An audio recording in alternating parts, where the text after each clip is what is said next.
Good morning. देखिए, हम पढ़ रहे थे लेसन नंबर 5 भारतीय समाजशास्त्री। हम आगे इसको शुरू करते हैं कंटिन्यू। आदिम संस्कृति को बचाने का कार्य वास्तव में गुमराह करने की कोशिश थी। इसके परिणाम स्वरूप जनजातियों के पिछड़ेपन को आदिम संस्कृति के संग्रहालय के रूप में ही बनाए रखा गया था।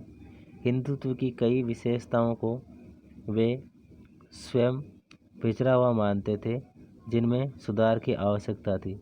उन्हें लगा कि जनजातियों को भी विकास की आवश्यकता थी। गोरे राष्ट्रवादी विचारधारा के प्रबल समर्थक थे तथा इन्होंने इस बात पर बल दिया कि भारतीय जनजातियों को पिछड़े हिंदू समूह के रूप में पहचाना जाए, न कि एक भिन्न सांस्कृतिक समूह के रूप में। इस कार्य के लिए उन्होंने विस्तार से जनजातीय संस्कृति के कई साक्ष्य प्रस्तुत किए, ये प्रमाणित करने के लिए कि वे काफ़ी लंबे समय से हिंदुत्व से आपसी अंतःक्रिया द्वारा जुड़े रहे हैं।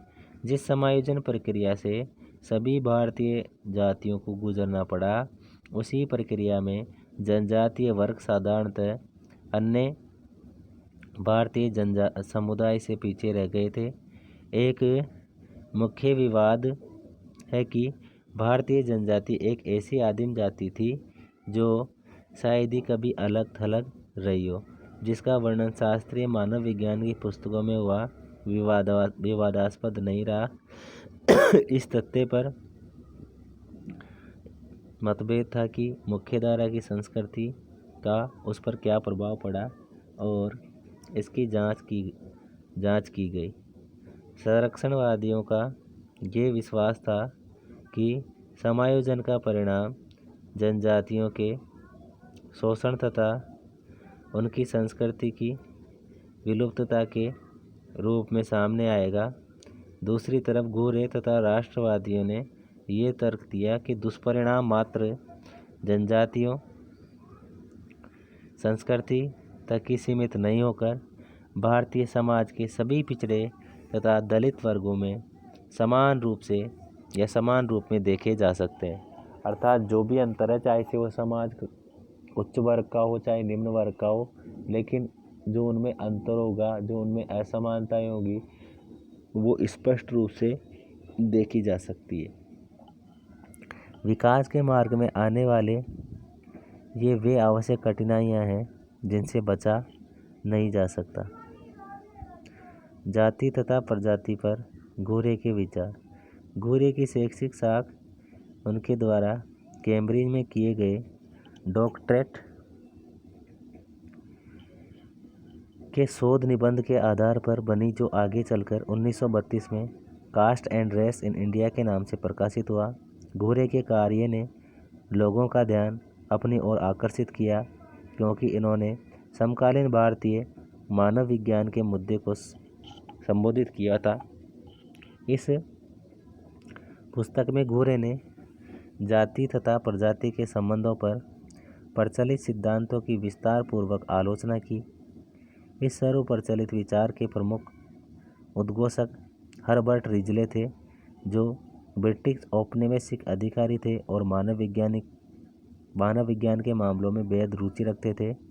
इस विचारधारा के अनुसार मनुष्य का विभाजन उसकी शारीरिक विशेषताओं को ध्यान में रखते हुए, जैसे खोपड़ी की चौड़ाई, नाक की लंबाई अथवा कपाल का भार या खोपड़ी का वह हिस्सा जहाँ दिमाग की स्थिति होती है, अलग तथा भिन्न प्रजातियों में बांटा गया है। रिजले तथा अन्य लोगों की ये मान्यता थी कि भारत विभिन्न प्रजातियों के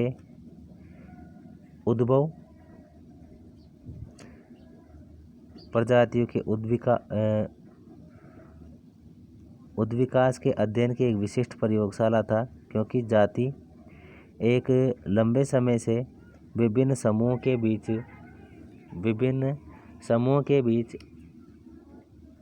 एक लंबे समय से अंतर्विवाह निषिद्ध करती है। एक लंबे समय से क्या करती है? अंतर्विवाह निषिद्ध करती है। अब अंतर्विवाह कैसे निषिद्ध करती है? क्योंकि जो जातियाँ होती है वो अधिकतर, जैसे मान लो कोई भी जाति है, वो जाति जो एक तरीके से विवाह की जो पद्धति होती है उसी जाति में होती है, ठीक है। अर्थात जो अंतरजातीय विवाह था वो पहले कम होता था, आजकल तो शुरू हो गए, लेकिन पहले जो अंतर्विवाह जातियाँ थी, अंतर्विवाही जो विवाह करते थे वो अपनी जाति में ही करते थे, मतलब दूसरी जाति में विवाह नहीं होता था। रिजले का मुख्य तर्क था कि जाति का उद्भव प्रजाति से हुआ होगा, क्योंकि विभिन्न जाति समूह किसी विशिष्ट प्रजाति से संबंधित लगते हैं। सामान्य रूप में उच्च जातियाँ तकरीबन भारतीय आर्य प्रजाति की विशिष्टताओं से मिलती है, जबकि निम्न जातियों में अनार्य, अनार्य का मतलब है जो जातियाँ आर्य नहीं है, सभ्य नहीं है ना। वैसे जैसे अपने वैदिक जो काल था उसमें आर्यों का शासन माना जाता था, तो जो लोग आर्य नहीं थे उनको अनार्य कहा जाता था। जनजातियाँ मंगोल अथवा अन्य प्रजातियों के कुछ गुण देखने को मिलते हैं। विभिन्न वर्गों की विभिन्नताओं के औसतन आधार पर, जैसे नाक की लंबाई, कपाल का आकार आदि, रिजले तथा अन्य लोगों ने ये सुझाव दिया कि निम्न जातियाँ ही भारत में वास्तविक आदि निवासी है। उन्हें आर्यों द्वारा दबाया गया, जो कई बाहर से आकर भारत में बस गए थे। रिजले द्वारा दिए गए तर्कों से घोरे असहमत नहीं थे, लेकिन वे उन्हें केवल अंशतः सत्य मानते थे। उन्होंने उन समस्याओं की ओर ध्यान दिलाया जो केवल औसत के आधार पर बिना परिवर्तनों को ध्यान में रखे किसी समुदाय पर विशिष्ट मापदंड लागू कर दिए जाने से होती है। घोरे का ये विश्वास था कि रिजले के शोध प्रबंध में उच्च जातियों को आर्य तथा निम्न जातियों को अनार्य बताया गया। अभी आपको मैंने बताई थी वही बात है कि जो उच्च वर्ग के लोग थे उनको तो आर्य माना गया, उनको ज़्यादा सभ्य माना गया, और जो नीची जातियों के लोग थे उनको अनार्य माना गया, अर्थात इनको कम सभ्य माना जाता है।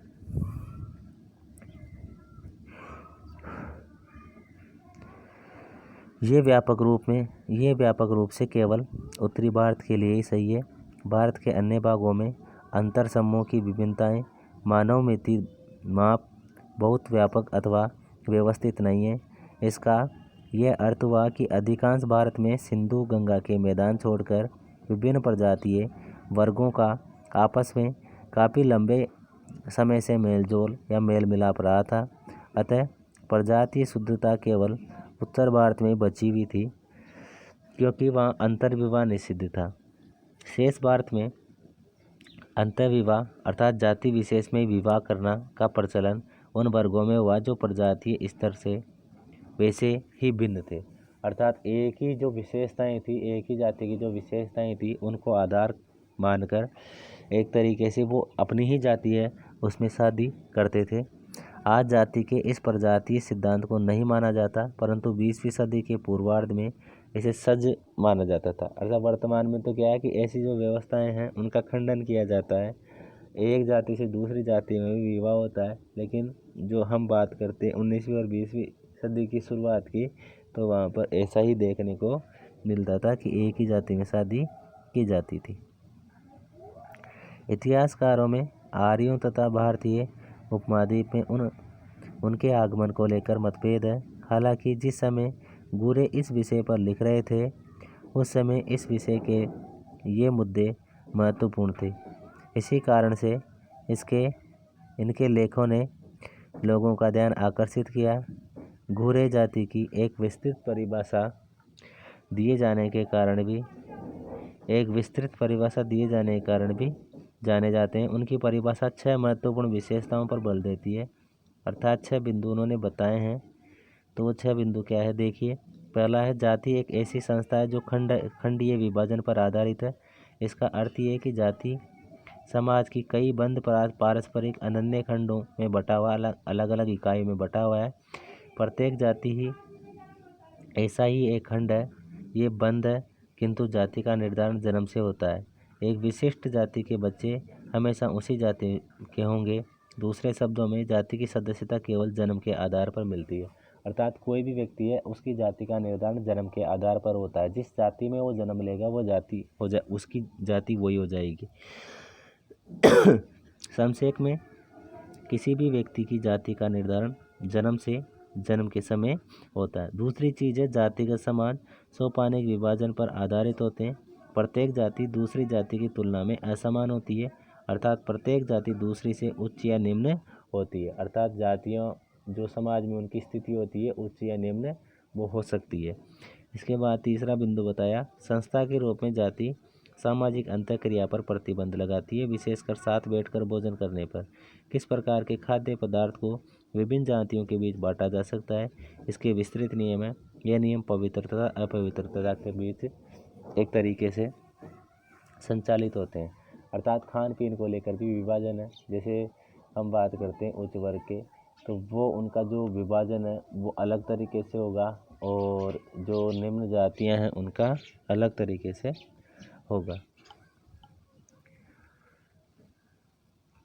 ठीक है, चौथा पॉइंट इन्होंने बताया है कि सोपानिक तथा प्रतिबंधित सामाजिक अंतःक्रिया के सिद्धांतों को मानते हुए जाति में विभिन्न जातियों के लिए भिन्न भिन्न अधिकार और कर्तव्य, अर्थात उनके जो अधिकार और कर्तव्य हैं उनको भी आधार माना गया है, उनको भी महत्व दिया गया है। जैसे धर्मनिरपेक्ष विश्व तक फैले हुए ये जो कर्तव्य और जो इनके अधिकार है उनको मान्यता प्रदान की गई। जैसा कि नरजातीयता में वर्णन जातिगत समाज की दिनचर्या को दिखाया गया है। पांचवा बिंदु है जाति व्यवसाय के चुनाव को सीमित कर देती है, अर्थात जो जातियाँ होती है वो व्यवसाय को भी क्या कर देती है, सीमित कर देती है। और नंबर 6 जाति विवाह पर कठोर प्रतिबंध लगाती है। जातियाँ क्या करती है कि जैसे जातियाँ होती है तो वो उसी जाति में विवाह करने पर प्रेशर डालती है, तो ये भी एक इसका कारण है। ठीक है, आगे का हम कल की क्लास में पढ़ेंगे।